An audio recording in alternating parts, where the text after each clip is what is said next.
प्रतिदिन जाता, घरों में चोरी करता और अपने घर परिवार का पेट भरता। एक दिन क्या हुआ, उसे कहीं भी चोरी का अवसर नहीं मिला, मौका नहीं मिला।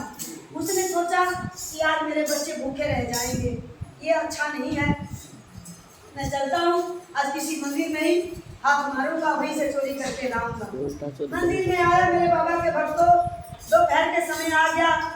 उसने चारों तरफ, हर दरबार में, हर जगह नजर मारा, कहीं भी उसको कुछ रुपया कुछ भी नहीं मिला। उसने सोचा कि अब मैं क्या करूं, अब तो मेरे बच्चे भूखे रह जाएंगे। परंतु उसकी नजर किस पे पड़ी? सोचो, उस घंटी पे। वो घंटी की चीज की है, पीतल की, और वो महंगे रेट में जागी। उसने सोचा कि क्यों नहीं मैं इस घंटी को ही उतार के और आज अपने घर ले जाऊं, इसको बेच के बच्चों का पेट भर लूंगा।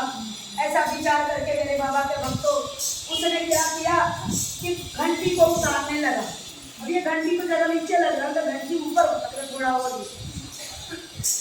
हम बजाते हैं, वहां तक तो हमारा हाथ चला जाता है, वहां तक अकेली पहुंच जाती, परंतु जो शुरू से टंग रहा वहां हमारा हाथ नहीं पहुंचेगा।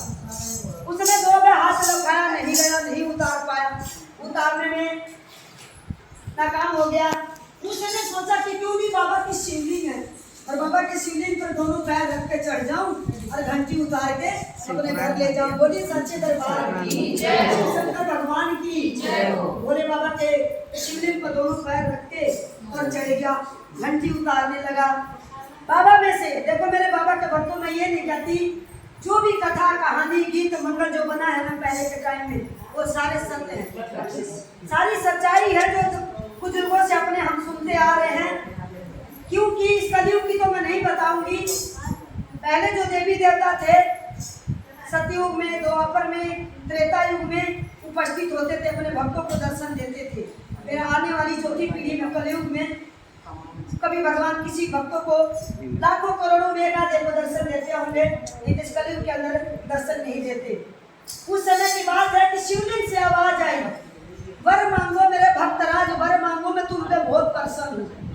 चोर ने देखा कि आवाज कहाँ से आई, मंदिर में तो कोई नहीं है, सिर्फ मैं ही अकेला हूँ। डरते हुए फिर उतर गया, फिर चारों तरफ नजर मार के फिर दोबारा शिवलिंग पर दोनों पैर रख के चढ़ गया। फिर बाबा की वही आवाज, वर मांगो भक्तराज, वर मांगो, तो मैं तुम पे बहुत प्रसन्न हूँ। फिर बेचारा डरता उतर गया, कोई मने मार पिटलना जब पकड़ कर। फिर चारों तरफ देख कर फिर तीसरा चढ़ा, बोला ईब का जरूर उतारूंगा। दोनों पैर शिवलिंग पर रख के बाबा के ऊपर चढ़ के घंटी उतारने लगा। फिर तिबारा भी वही आवाज आ रही है, वर मांगो भक्तराज, वर मांगो, मैं तुम पे बहुत प्रसन्न हूँ।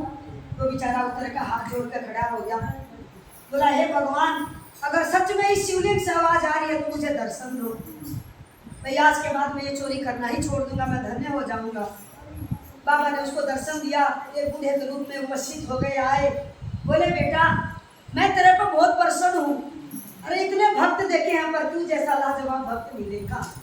भक्त बतेरे आते हैं, कोई फल चढ़ाता है, कोई दूध चढ़ाता है, कोई फूल चढ़ाता है, अनेक प्रकार की चीजें चढ़ाता है, लेकिन तूने पहला भक्त देखा है कि तूने तो अपना आपा ही मेरे को अर्पण कर दिया। बोली सच्चे दरबार की जय।